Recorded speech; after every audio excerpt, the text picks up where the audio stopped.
Հարգելի տիկնայք և պարոնայք, միանալով նախորդ հնչած բազում առաջարկներին, պիտի ասեմ այն, ինչի հետ այդքան էլ համամիտ չեմ կամ լիահույս չեմ։ Առաջինը, խոսվում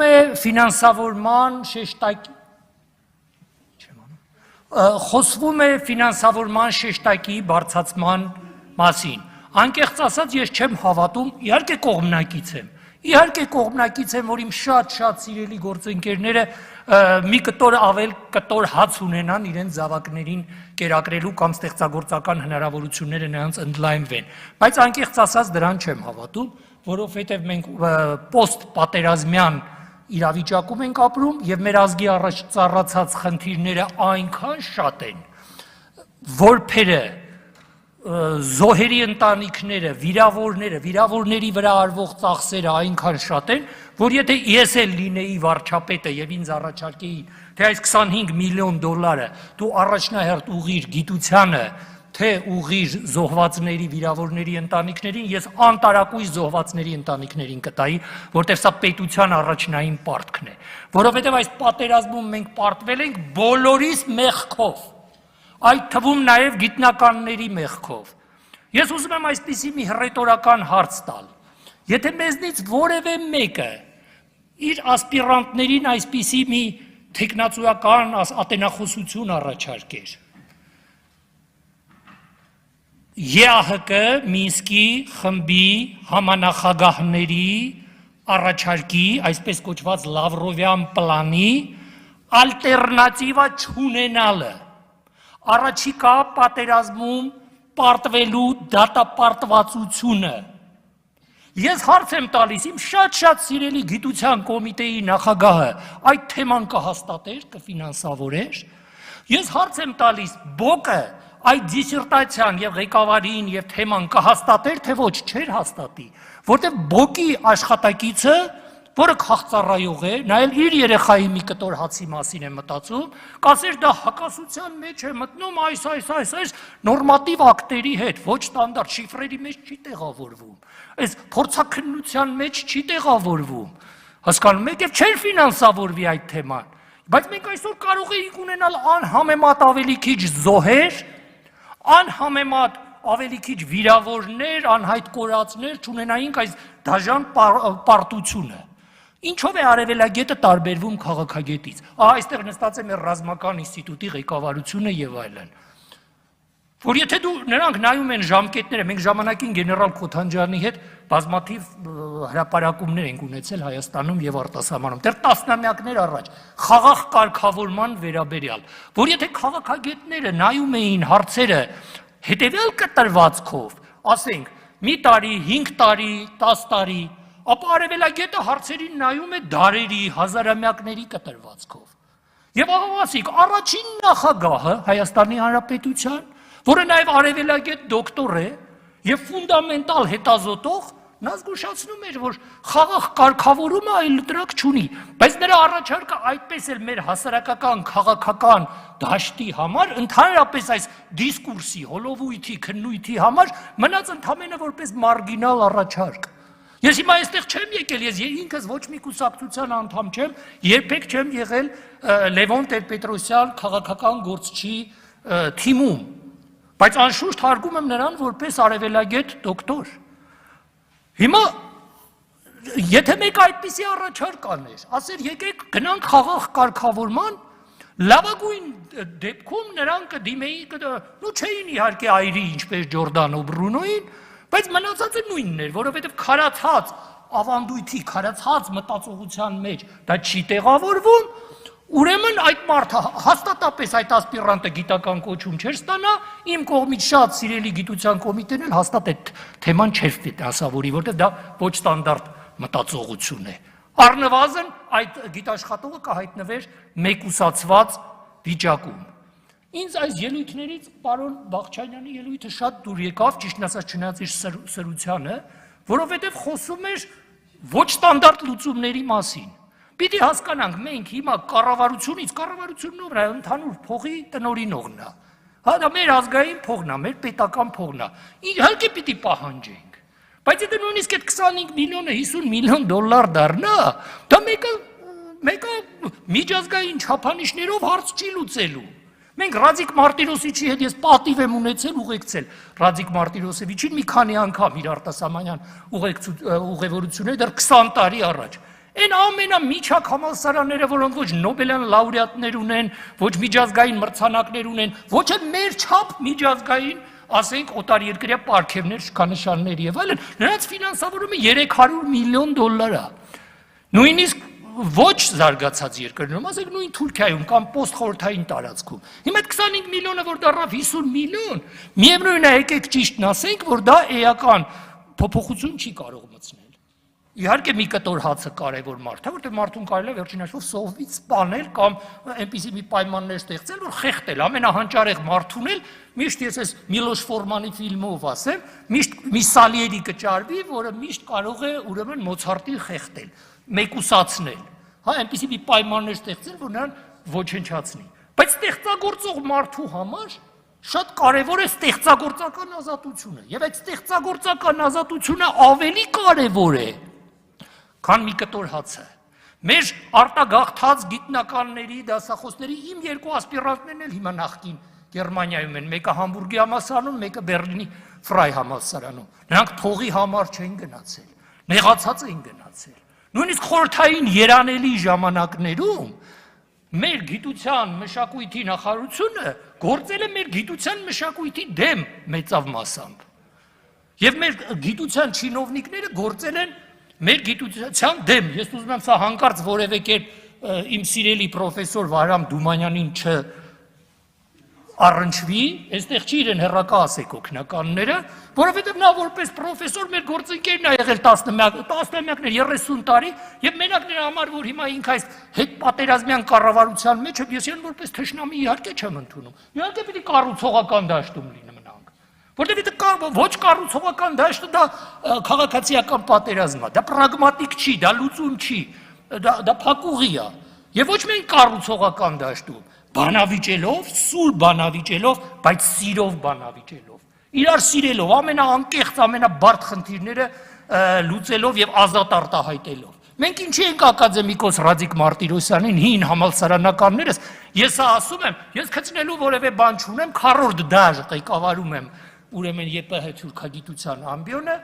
ունեմ օտարերկրյա պետական հնարավոր բոլոր պարգևները եւ նյութական, այսպես ասած, բարեկեցություն, այն ինչ որ կարելի է ստանալ արտերկրում, եւ ունեմ երկու ասպիրանտ, որոնք օտարերկրյա շքանշաններ, պարգևներ են ստացել։ Սա հայ գիտակրթական պատմության մեջ բացառիկ դեպք է։ Это не гордыня, это гордость։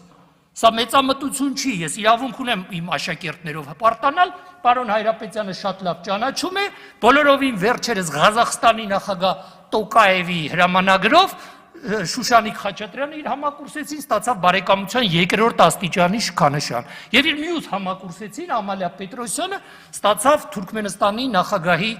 մրցանակ, թուրքմենական մշակույթի պրոպագանդման մեջ բացառիկ գործի համար։ Հիմա ես նրանով իհարկե հպարտանում եմ։ Եվ իհարկե սա մեր գիտակրթական համակարգի առաջ կածառացած խնդիրներից է։ Ունենք պրոբլեմներ, իհարկե ունենք պրոբլեմներ։ Սիրելի պրոֆեսոր Դումանյանը խոսեց ուրեմն բուհերի օպտիմիզացիայի մասին։ Այդ օպտիմիզացիան էլ պիտի խելքով արվի։ Նախ իմ դասընկեր Լևոն Մկրտչյանը 5 անգամ եղել է գիտության կրթության նախագահ, 4 թե 5 անգամ։ Ավելի լավ կհիշեն հիշողները, ուրեմն այն ժամանակ էլ միշտ խոսում էին բուհերի ուրեմն օպտիմիզացիայի մասին։ Բայց չէին կարողանում, որտեղ ռեալ կյանքում դա իրականանալի չի։ Եվ իրականացումն էլ պիտի մտածված ալգորիթմով լինի։ Սա միանշանակ է։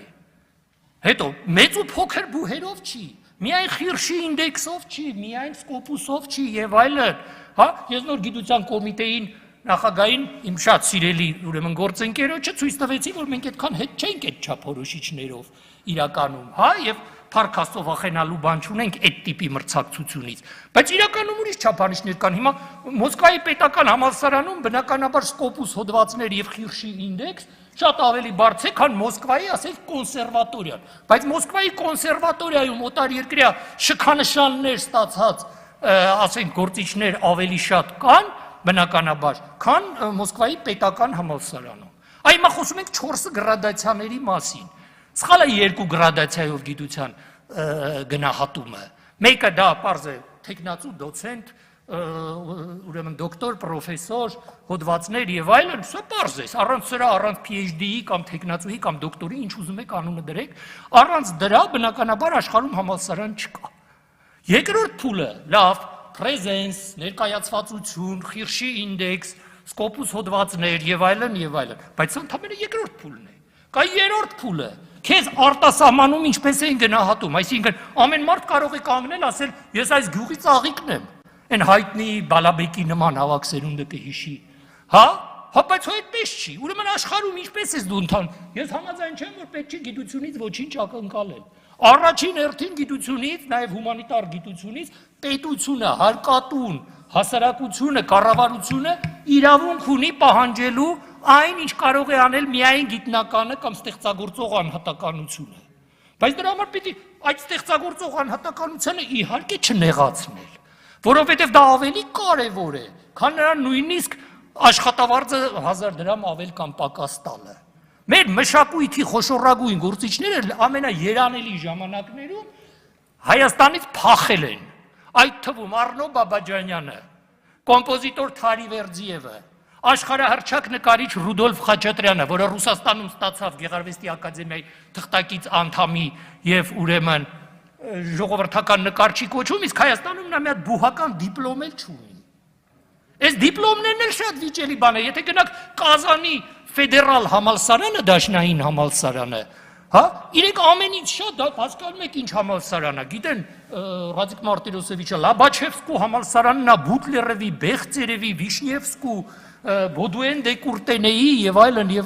բայց ամենաշատը հպարտանում են իրենց 2 դիպլոմ չստացած ուսանողներով, Վլադիմիր Իլիչ Ուլյանով Լենին եւ Լև Նիկոլայիչ Տոլստոյ։ Ուրեմն համալսարանները անպայման նաև մշակույթի կենտրոններ են, անպայման նաև գիտամշակութային ֆունկցիա պիտի իրականացնեն, եւ մեր պետությունը իրավունք ունի դա մեզնից սպասելու։ Մենք դատապարտված ենք թուրք մուսուլմանական աշխարհով շրջապատված լինելով առնվազն դեռ երկար դարեր։ Եվ մեր թուրքագիտության խնդիրը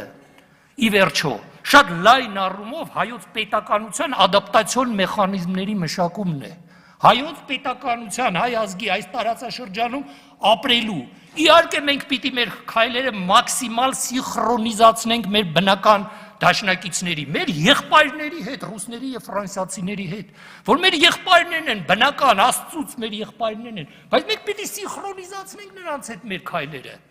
Մենք չենք կարող քայլեր կատարել, որոնք սինխրոն չլինեն։ Գիտեք, դա ցանկացած արտաքին քաղաքական սինխրոնիզացիա է պետք, եւ այստեղ թուրքագիտությունը լուրջ անելիքներ ունի, բայց բավական է մենք մի ոչ ստանդարտ գաղափարով չգիտեմ, Բոկի նախագահը այստեղ ներկա է, թե ներկա չի, չգիտեմ, բավական է մենք մի ոչ ստանդարտ գաղափարով մտնենք Բոկ, այնտեղ բախում է առաջանում, ասում են, չէ, գիտես, մի շիֆրով դու կարող ես ղեկավարել, օբյեկտիվորեն այսպես է, ես ինքս